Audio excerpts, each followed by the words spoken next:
Hello guys, कैसे हैं? आशा करते हैं आप लोग स्वस्थ होंगे। साथियों, अगर कुछ वर्ड्स ऐसे होते हैं जिनका अंतर हम समझ नहीं पाते हैं, हमें लगता है कि एक ही चीज़ है।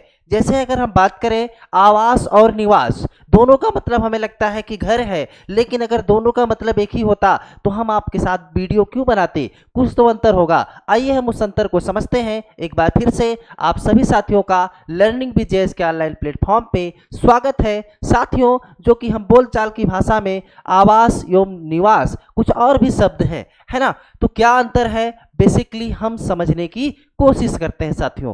तो अगर बात की जाए आवास एवं निवास, है ना, तो अगर हम सबसे पहले आपको बता देते हैं, यहाँ पे अगर हम बात करेंगे आवास की, है ना, आपने सुना होगा छात्रावास, प्रधानमंत्री आवास, है ना, इस तरीके से। और दूसरा शब्द हम किसकी बात कर रहे हैं? निवास की। ठीक है, तो दोनों शब्द हैं, दोनों शब्दों का मतलब क्या है?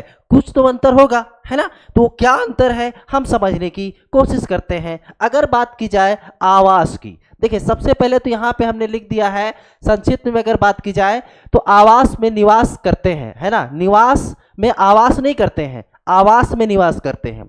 आवास का स्थूल रूपाकार और निश्चित स्थान होता है, जबकि निवास बसने की क्रिया का भाव मात्र है। आवासवासी उसके निवासी भी हैं। ठीक है, अब मैं आपसे अगर बात करूं, देखिएगा यहाँ पे अगर बात की जाए वास, है ना, तो यहाँ पे जो शब्द है वास, तो वास का मतलब क्या होता है? घर होता है। ठीक है, वास का मतलब क्या होता है? घर होता है। लेकिन ध्यान दीजिएगा, अब यहाँ पे जो लगा है वो क्या है? आप प्रत्यय लगा है, और यहाँ पे क्या लगा है?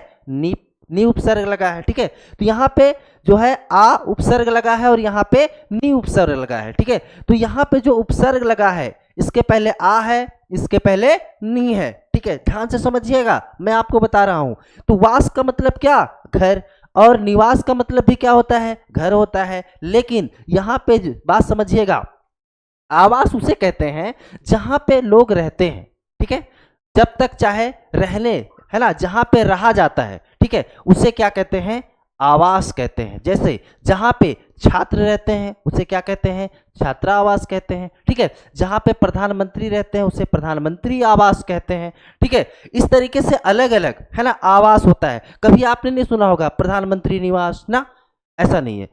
इस तरीके से, या फिर आपसे कभी कहा जाए छात्रा निवास, ऐसा नहीं होता। छात्रा आवास होता है ना, और प्रधानमंत्री आवास होता है, इस तरीके से होता है। तो आखिर ये अंतर क्या है आपको हम बताते हैं। तो देखिए, आवास की बात की जाए तो आवास उसे कहते हैं जहां पे, है ना, जो रहने का स्थान है उसे क्या कहते हैं? आवास। लेकिन निवास जो होता है, निवास रहने का स्थान नहीं बल्कि क्या है? एक क्रिया है। ठीक है, तो रहने की क्रिया को क्या कहते हैं? निवास कहते हैं। इसका मतलब ये हुआ, जैसे अगर हम बात करें छात्रावास की, है ना, तो छात्रावास क्या है? रहने का स्थान है, लेकिन छात्र उसमें रहते हैं, यानी निवास करते हैं। ठीक है, तो छात्र उसमें क्या करते हैं? निवास करते हैं। तो जो छात्र निवास करते हैं, है ना, वो क्या हुआ? निवास। लेकिन रहने का जो स्थान है वो क्या हो गया? आवास हो गया। उम्मीद है आप ये बात समझ पाए होंगे अच्छे तरीके से। तो यहां हमने बताया वास, और दूसरा शब्द मैंने क्या कहा? निवास। तो दोनों में बेसिकली यही अंतर है कि जो है आवास क्या है? जहां पे रहने का स्थान, उसे क्या कहते हैं? आवास। और उस प्रक्रिया को क्या कहते हैं? ठीक है, उस प्रक्रिया को, उस प्रोसेस को क्या कहते हैं? उसे क्या कहते हैं? निवास कहते हैं। ठीक है, तो कोई भी जहां पे रहता है वहां का क्या हुआ? निवासी। जैसे गांव की बात की जाए तो गांव में जो लोग रहते हैं उसे क्या कहते हैं? ग्रामवासी कहते हैं ना। जो लोग गांव में रहते हैं उसे क्या कहते हैं? ग्रामवासी कहते हैं। इस तरीके से तो जो रहने की प्रक्रिया है पूरी की पूरी, उसे वो क्या हो गई? प्रक्रिया, यानी प्रोसेस क्या हो गया? निवास हो गया। और जो रहने का स्थान है वो क्या हो गया? वास हो गया, यानी कि आवास हो गया। साथियों, तो कैसे लगी जानकारी? हमें आप अपनी राय कमेंट में जरूर दीजिएगा। ऐसे ही वीडियो हम आपके लिए हमेशा लेकर के आते रहेंगे। अगर नए हैं तो एक बार सब्सक्राइब करिए, लाइक करिए। मिलते हैं अगले वीडियो में, तब तक के लिए धन्यवाद।